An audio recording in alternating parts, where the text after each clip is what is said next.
बिस्मिल्लाहिर्रहमानिर्रहीम, अस्सलाम वालेकुम। Welcome to my YouTube channel maths with Afsha students. आज हम करने जा रहे हैं चैप्टर नंबर 4 की एग्जांपल्स। आपको पता ही है बच्चों कि मैं आपको बारहा कहती हूँ कि जैसे आप एक्सरसाइजेस करते हैं तो उससे रिलेटेड एग्जांपल मस्ट किया करें, क्योंकि एग्जांपल्स बच्चों आपके लिए इसी तरह की अहमियत रखती हैं जैसे आपकी एक्सरसाइजेज या चैप्टर आपके लिए इम्पोर्टेंट है। ठीक है, तो जैसे आप एक्सरसाइज कर लेते हैं तो साथ ही उसकी एग्जाम्पल भी किया करें, और यही वजह है कि बच्चों को मैं एग्जाम्पल्स भी करवा रही हूँ, एमसीक्यूज भी सॉल्व करके करवा रही हूँ। इसके अलावा class 8 new countdown 3rd addition का सारा सिलेबस, इनकी सारी वीडियोस मैं अपने चैनल पे अपलोड कर चुकी हूँ। तो आपसे रिक्वेस्ट है कि अगर आप मेरे चैनल पे नए हैं और अगर आपने चैनल को सब्सक्राइब नहीं किया तो काइंडली सब्सक्राइब करें, वीडियो को लाइक करें, बेल नोटिफिकेशन को ऑन कर लें। तो चैप्टर नंबर 4 प्रोपोर्शन का चैप्टर है। इसमें हमने क्या करने, आज इसके एग्जाम्पल्स करेंगे। इसकी एग्जाम्पल नंबर 1 देखें बच्चों, इसमें क्या कहा गया, it is given that y is directly proportional to x, के y जो है वो डायरेक्टली प्रोपोर्शनल है x के। इट्स मीन के y किस तरह है, यानी मतलब डायरेक्टली प्रोपोर्शनल टू x के है। और जब हमने प्रोपोर्शनैलिटी साइन खत्म करना होता है तो हमारे पास एक कांस्टेंट आ जाता है, उसको हम k कह लेते हैं, तो y is equal to kx। ठीक है, find the value of constant. ये जो कांस्टेंट k है इसकी वैल्यू आपने फाइंड करनी है अगर आपको x3 गिवन है और y 15 है। ठीक है, तो अब k की वैल्यू हमने फाइंड करनी है, तो मैं क्या करूंगी, k को यहीं पे रहने दूंगी और y यहाँ और x जो इसके साथ मल्टीप्लाई हो रहा है दूसरी तरफ ले जाऊंगी, तो ये हमारी इक्वेशन बन जाएगी। देखिए ये बन गई है। अब इसमें सिंपल सी बात है, वैल्यूज को पुट कर देंगे आप। यहाँ पे y क्या दिया गया है, देखिए 15 दिया गया, 15 लिख देंगे। नीचे x3 दिया गया, 3 लिख देंगे। 3 1 3 3 5 15, तो 5 जो है k की वैल्यू आ जाएगी। ठीक है, बी पार्ट में कहा गया write down the equation expressing y in terms of x। आपने इक्वेशन लिखनी है, ठीक है, expressing y in term of x। तो y is equal to kx, जैसे कि यहाँ पे मैं आपके सामने शो कर चुकी हूँ।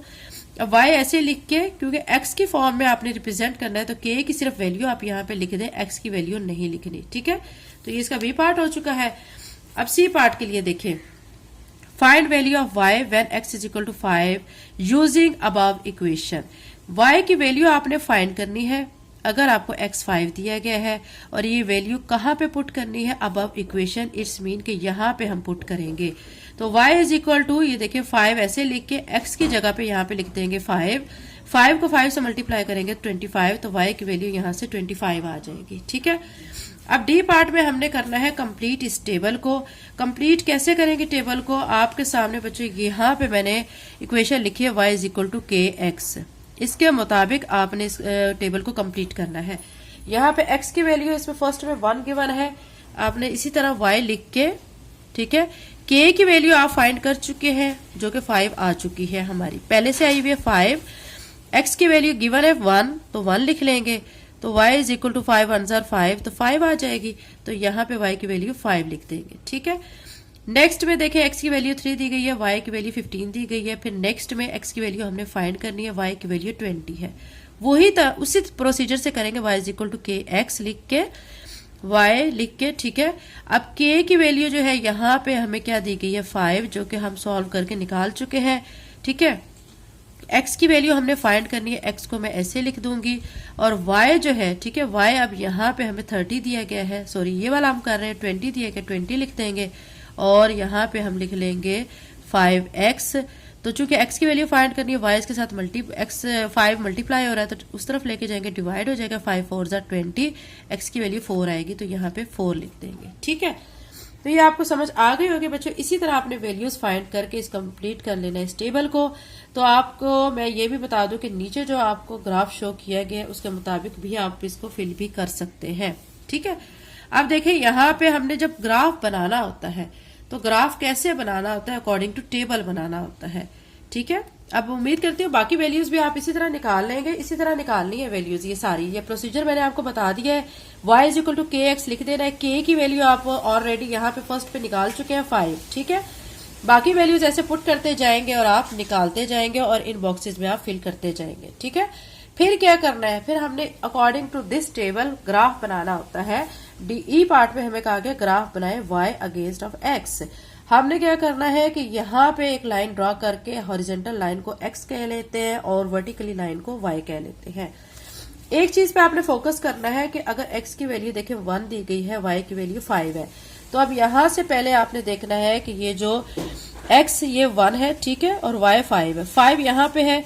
अब 5 को आप देखते हुए आपने चलना है और x की 1 वैल्यू है, तो यहाँ पे आपने एक डॉट लगा लेना है, ठीक है। दूसरी वैल्यू में आपको दिखा दूं, दूसरी वैल्यू हमें x की 3 दी गई है और y की 15 दी गई है। तो अब यहाँ पे x की वैल्यू 3 है, ये 3 है, और y की 15 है, तो ये 15 है। तो 15 को ऐसे चलते चलते यहाँ तक हम आएंगे, क्योंकि नीचे x की 3 दी गई है, ठीक है। यहाँ पे एक डॉट लगा लेंगे। तो ये सारे डॉट्स इसी तरह आपने लगाने हैं। फिर इनको जब आप डॉट्स को स्केल की हेल्प से ड्रॉ करेंगे तो स्ट्रेट लाइन आपकी बनेगी, ठीक है। तो ये हो चुका है हमारी एग्जाम्पल नंबर 1। एग्जाम्पल नंबर 2 को भी आपने इसी तरह फॉलो करना है, ठीक है। इसमें अब आप देखें, cost of 4 kg of rice, यानी 4 किलोग्राम चावल है, उनकी कॉस्ट 440 दी गई है। आपने इक्वेशन फाइंड करनी है डायरेक्टली प्रोपोर्शनल हो, तो आपको पता है कि y इज इक्वल टू के एक्स है, ठीक है। अब यहां से हमने k की वैल्यू फाइंड करनी है, तो y बाय x हो जाएगा। अब y यहाँ पे हम कंसीडर कर रहे हैं कि 440 है और x यहाँ पे 4 है, तो अब 4 1 ज़र 4 4 1 ज़र 4 7 0, तो 110 आ जाएगी। तो y इज इक्वल टू के एक्स। अगर हम इस तरह लिखते हैं तो y लिखने के बाद, ठीक है, k जो हम फाइंड कर चुके हैं वो 110 फाइंड कर चुके हैं, यहाँ पे 110 लिख देंगे और साथ में x लिख देंगे, ठीक है। अब नेक्स्ट में देखिए, find the cost of 7 kg rice. 7 kg rice की आपने फाइंड करनी है। आपने यही formula y is equal to 110 x, 110 ऐसे लिख के x की जगह पे अब आप 7 लिख देंगे। 110 को 7 से मल्टीप्लाई करेंगे तो 770 आ जाएगी, ठीक है। नेक्स्ट में देखिए, find how much rice can be bought with, यानी 1320 में कितने किलोग्राम चावल आ सकते हैं। तो आपने ये इक्वेशन लिखनी है y is equal to 110 x। तो अब y की जगह पे अब आप 1320 लिखेंगे, 110 को ऐसे लिखेंगे, x इधर ही। हमने x फाइंड करना है, इसके साथ ही 110 मल्टीप्लायर है, दूसरी तरफ लेके जाएंगे तो डिवाइड हो जाएगा। ये 0 0 से कट कर दें, ठीक है। बाकी क्या रह जाएगा, 132 बाय 11। अब 11 के टेबल में कटिंग करें, 11 1 ज़र 11, यहाँ से 2 बचेगा, इसके सामने लगा 22, 11 2 ज़र 22, यानी 1320 रुपए में 12 किलोग्राम चावल आ जाएंगे, ठीक है। अब हमने अकॉर्डिंग टू दिस इंफॉर्मेशन ये टेबल ड्रॉ कर लेना है। ये टेबल में हमने वैल्यूज पुट करके फिर क्या करना है, इसके मुताबिक आपने डॉट्स लगाने हैं। डॉट्स लगाने का प्रोसीजर मैं आपको पहले ही बता चुकी हूँ। अभी देखिए, मैथ्स जो है 1 है 1 kg, और कॉस्ट 1 kg चावलों की कॉस्ट 110 यहाँ पे गिवन है। 2 kg की 220 है, 4 kg की 440 है, 6 की 660 है। इसके मुताबिक आपने ग्राफ बना लेना है। देखें, यहाँ 1 2 3 4 5 6 लिखेंगे, यहाँ पे प्राइसेस लिखेंगे, ठीक है। तो फिर हमें फर्स्ट पे जो 1 kg की है 110 दी गई है, तो देखें ये 100 है, इससे थोड़ा सा ऊपर चलेंगे तो 110 आ जाएगा। तो 110, ठीक है, 1 kg, ये नीचे 1 है, तो इसके सामने चलते हुए हमने 1 तक जाना होता है, तो यहाँ पे डॉट लगाएंगे। इसी तरह आपने क्या करना है, फाइंड करनी है 2 kg। ये देखिए, ये 2 kg है, उनकी क्या दी गई है, 220 दी गई है, तो ये 200 से ऊपर 220, यहाँ से हम चलेंगे, ठीक है, यहाँ से साइड पे सामने बिल्कुल, तो 2 kg तक, यहाँ से नीचे 2 kg आ रहा है, तो यहाँ पे डॉट लगाएंगे और फिर इसी तरह बाकी डॉट्स लगा लेंगे। फिर स्केल की हेल्प से इनको ड्रॉ करेंगे तो ये स्ट्रेट लाइन बनेगी, ठीक है। तो ये एग्जाम्पल नंबर 2 हो चुकी है। अब हम करते हैं एग्जाम्पल नंबर 3। एग्जाम्पल नंबर 3 में भी आपको इसी तरह गिवन है, ठीक है। k is equal to x y यहाँ पे है, और यहाँ पे x की वैल्यू 2 है, y की 18 है। वैल्यूज पुट करेंगे तो k की वैल्यू यहाँ से 36 आ जाएगी। अब इन टर्म ऑफ x लिखेंगे, y is equal to 36 by x आ जाएगा। अभी हम इसका सी पार्ट करेंगे, find the value of y when x is equal to 3। आपने वैल्यू ऑफ y फाइंड करनी है, x 3 गिवन है, तो y इज इक्वल टू, आपने क्या करना है, आपने वैल्यू को फिल कर लेना, 36 बाय x की जगह पे लिख देना है 3, 3 1 ज़र 3, 3 1 ज़र 3, 3 2 ज़र 6, तो यहाँ पे आ जाएगा 12, y की वैल्यू 12 आ जाएगी। अब आपने टेबल कंप्लीट करना है। टेबल कंप्लीट करने का प्रोसीजर मैं आपको बता चुकी हूँ। फिर आपने उसके मुताबिक डॉट लगा लेने हैं, और डॉट्स को जब आप ज्वाइन करेंगे, अब ये डॉट्स देखें इस शेप में यहाँ पे जा रहे हैं, तो ये कर्व शेप में यहाँ पे ग्राफ बनेगा। इसी तरह एग्जाम्पल 4 भी बच्चों आपकी इसी तरह की एग्जाम्पल है, इसको भी आपने इसी तरह करना है, बिल्कुल यही प्रोसीजर है। इसमें भी आपको k is equal to x y given है, वैल्यू पुट करनी है, तो आपने यहाँ से y की वैल्यू निकाल लेनी है, ठीक है। फिर आपने इसी तरह y की वैल्यू जब निकाल लेंगे तो इसके अंदर आपको डिस्टेंस कवर करने का बताया गया है और दिया गया है 10 किलोमीटर। तो 10 किलोमीटर जो है वो नीचे लिखेंगे, 10 1 ज़ा 10, ठीक है, 10 1 ज़ा 10, 10 2 ज़ा 20, तो ये डिस्टेंस कवर करने में, इतना डिस्टेंस कवर करने में 12 और लगेंगे। फिर आपने नेक्स्ट में देखें, इसमें आपको कहा गया find the speed required to cover the distance in 6 hour, यानी 6 घंटों में जो स्पीड है कितनी कवर होनी चाहिए जो कि डिस्टेंस को कवर करेगी। तो y is equal to 120/x लिख के, ठीक है। अब y हमें यहाँ पे गिवन है 6, तो यहाँ पे 6 लिखेंगे 120/x। अब आपने क्या करना है, x आपने फाइंड करना है, x को उधर लेके जाएंगे, 6 को इधर लाएंगे, 6 1 जार 6, 6 2 जार 12, 0, यानी स्पीड कितनी होनी चाहिए, 20 किलोमीटर पर आवर होनी चाहिए, ठीक है। अब आपने ग्राफ बना लेना है। ग्राफ बनाने के लिए आपने क्या करना है कि जो ये टेबल गिवन है उसके मुताबिक आपने डॉट्स लगा लेने हैं। देखिए स्पीड आपको आप इस तरह करेंगे ना, स्पीड इस साइड पे नीचे लिख लेंगे और जो आप टाइम जो है वो वर्टिकली लिख लेंगे। हॉरिजेंटली स्पीड आ गई, वर्टिकली टाइम आ जाएगा, ठीक है। फिर आप देखें स्पीड 6 है और टाइम 20, यानी यहाँ पे देखें 5 के बाद 6 आ जाएगा ना। अब पहले तो आप देखें 20 यहां से आ रहा है, ठीक है, यहां से हम चलेंगे और फिर 6 नीचे देखें, ये 5 है, 5 के बाद यहाँ पे 6 आएगा, तो इसके मुताबिक यहाँ पे हम एक डॉट लगा लेंगे। फिर इसी तरह बाकी डॉट्स लगाएंगे। जब इन डॉट्स को ज्वाइन करेंगे तो कर्व शेप में हमारे पास ग्राफ आ जाएगा। ये एग्जाम्पल हो चुकी है। अब एग्जाम्पल 6 करेंगे, ठीक है। अब इसमें क्या कहा जा रहा है, डैड ब्रिंग होम, ठीक है, यानी डैड क्या करते हैं, सैलरी लेके आते हैं 30 डेज की इतनी, ठीक है, 40,000 फॉर अ फैमिली ऑफ 4, यानी फैमिली में 4 मेंबर्स हैं। इफ हिज सैलरी इंक्रीज, अगर सैलरी 50,000 बढ़ जाती है, मतलब 50,000 हो जाती है, and a new baby is born, और नया बेबी भी पैदा होता है, how long will his salary last, तो अब उसकी सैलरी को खत्म होने में कितना टाइम लगेगा। तो आपने इसमें क्या करना है, सैलरी लिख के मेंबर्स ऑफ फैमिली और नंबर ऑफ डेज, यानी पहले सैलरी कम थी फिर ज्यादा हुई है, मेंबर्स कम थे फिर ज्यादा हो गए हैं, डेज जो है वो पहले 30 थे, तो अब आपने ये फाइंड करना है। अब ये इनवर्स वेरिएशन हो जाएगा, ठीक है, क्योंकि इसमें नंबर ऑफ पीपल जो है वो इंक्रीज हो रहे हैं और डेज जो है वो कम हो जाएंगे, तो ये इनवर्स वेरिएशन की एग्जाम्पल आ जाएगी। एग्जाम्पल 7 में देखें कि 60 बच्चे हैं जो कि पिकनिक पे जाते हैं, ठीक है, वहां पे फूड जो है वो 2 दिनों की है, ठीक है, और पर child a day. If 15 children drop, यानी अगर जा रहे हैं 60 चिल्ड्रन तो उनके लिए 2 डेज की फूड है। अगर 15 चिल्ड्रन ड्रॉप हो जाते हैं फिर क्या होता है कि वो जो फूड है वो 3 डेज के लिए रह जाती है।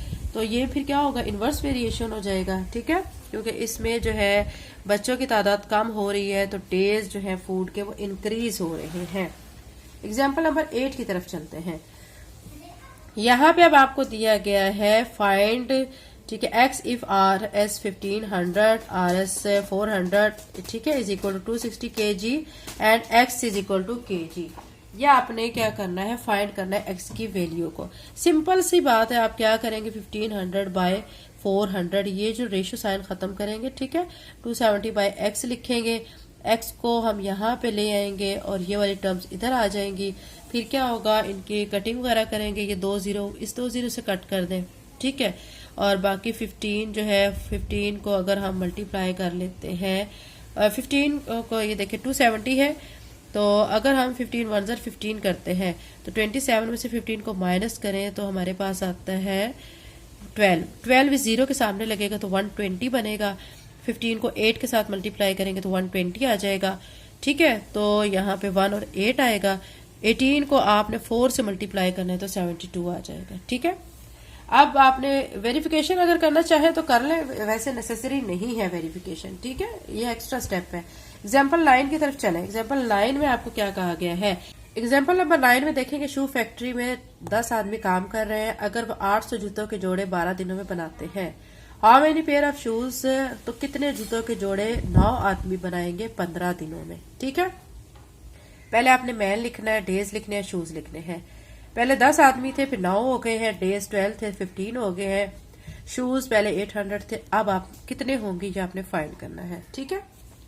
इसमें अब आपने क्या करना है कि x/800 लिख देना है, ये ठीक है, x/800 हो जाएगा, और फिर 9/10 और 15/12। फिर सब आपने x फाइंड करना है, 800 को इस तरफ लेके जाए, डिवाइड हो रहा है, इधर आके मल्टीप्लाई हो जाएगा, फिर आप ये 0 0 से कट कर दें, ठीक है। फिर आप देखें कि मजीद कटिंग क्या हो सकती है, 2 के टेबल में 2 6 12, 2 4 8 0, फिर आप कट कर सकते हैं 3 के टेबल में 3 2 6 3 3 9, अब ये 2 है, 2 2 ज़ार 4, 2 0 ऐसे आ जाएगा। 20 को 3 से मल्टीप्लाई करेंगे 60 को 15 से मल्टीप्लाई करेंगे तो 900, यानी 900 पेयर ऑफ शूज बनेंगे 15 डेज में जब 9 लोग काम करेंगे। एग्जाम्पल नंबर 10 करते हैं, जो कि लास्ट एग्जाम्पल है एक्सरसाइज 4 से रिलेटेड एग्जाम्पल्स में से। इसमें कहा गया 50 मैन जो है वो बिल्ड कर रहे हैं 300 मीटर वॉल, कितने डेज में? 20 डेज में। फिर वो कह रहे हैं कि 25 मैन जो है वो बिल्ड करेंगे कितने डेज में 60 मीटर वॉल को। तो मैन लिखने हैं मीटर्स और डेज लिखने हैं। मैन 50 से 25, मीटर्स 300 से 60, डेज 20 से 6 फाइंड करने आपने, ठीक है। तो एक्स वाई 20 लिखने के बाद ये टर्म्स आपने लिख के अब आपने एक्स फाइंड करना है, 20 को इस तरफ लाएंगे, ये 0 इस 0 से कट कर दें, ये वाली 0 आप बल्कि ये यूं करें 30 1 ज़ार 30, 30 2 ज़ार 60 कर लें। फिर 25 1 ज़ार 25 को 2 से मल्टीप्लाई करेंगे तो क्या आ जाएगा, यहाँ पे देखें आपका बच जाएगा यानी 25 को 2 से मल्टीप्लाई किया 50 आ गया। ये 2 बचा है, ये 2 और ये वाला 2 भी बचा हुआ है, ठीक है। यानी 2 मल्टीप्लाई बाय 2 मल्टीप्लाई बाय 2, इन तीनों 2 को मल्टीप्लाई जब करेंगे तो हमारे पास 8 आ जाएगा।